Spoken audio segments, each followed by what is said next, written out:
Here's a Blouch Dominator 3.0 that I did an upgrade for and a rebuild. Originally the Blouch Dominator 3.0, like this one, was very similar to the GT3076R. So we took this turbo and we upgraded it to the GTX 3076R. The difference in compressor wheel size is the 3076R has a 57mm by 76mm compressor wheel, and then the GTX 3076R has a 58 by 76mm billet compressor wheel. That's an 11 blade. The original wheel that comes in the Blouch Dominator 3.0 is a 6 by 6 blade. So in this compressor, or for the GTX 3076, it's just an 11 blade billet compressor wheel with no minor blades, just 11 major blades. We took the compressor housing and machined it out for this compressor wheel. Usually I don't like to do builds like this just because I prefer to keep the turbo original on like turbos like this, because I don't want to change the value of the turbo. I guess in a way it could be more valuable, but also in a way it could be less valuable. It just depends on what the buyer wants when they want to buy it. It's technically no longer a Blouch 3.0. It's a GTX 3076R.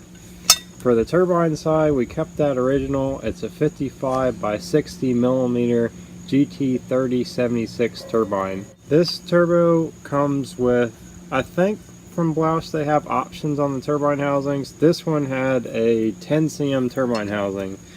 It's very common that you see these in an 8 cm and a 7 cm. There you can see the 10. If you do buy one of these from Blouch, the first thing I would do is go back here and round these sharp edges. That will help prevent the turbine housing from cracking, which will make it last a lot longer, because it's probably going to be pretty hard to find a replacement exhaust housing for one of these. This turbine housing is a custom housing that Blouch has, and you could also, I think you can find them on eBay maybe, but basically the exhaust housing is unique because it has the bolt pattern that will allow you to mount a ball bearing Garrett center section to it. The original housings that came on the Subaru, you can find those for like a TD04 and a TD05, but you can't make them work for a turbo like this. I do have all the rebuild kit parts for this turbo. It takes the same rebuild kit as the genuine GT35 or the GT3076R. The 35R is very similar, but the difference in the GT3076R is that it has a different heat shield, and it also uses a different size compressor nut. So just keep that in mind. If you want to buy a rebuild kit for one of these, you need a GT3076R rebuild kit, which is the same from the GT2554R to the 3071 to the 3076R and everything in between that. The 35R one and the 3576R one have a different heat shield and a different compressor nut because the 35R turbine has a bigger shaft bore. If you want to see how to rebuild one of these turbos like this, you can go watch my video. I think it's GT3076R turbo rebuild.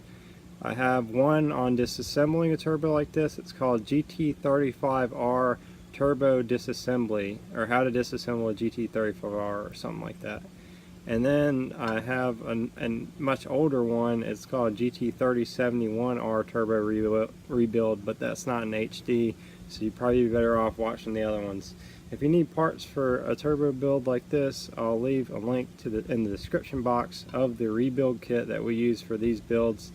And if you have any questions, you can always ask me down in the comments section or on our email, turbolabofamerica@gmail.com. You can see they use the original Garrett cartridge in these, and if you want to look that part number up, it probably says like GT3076R or something.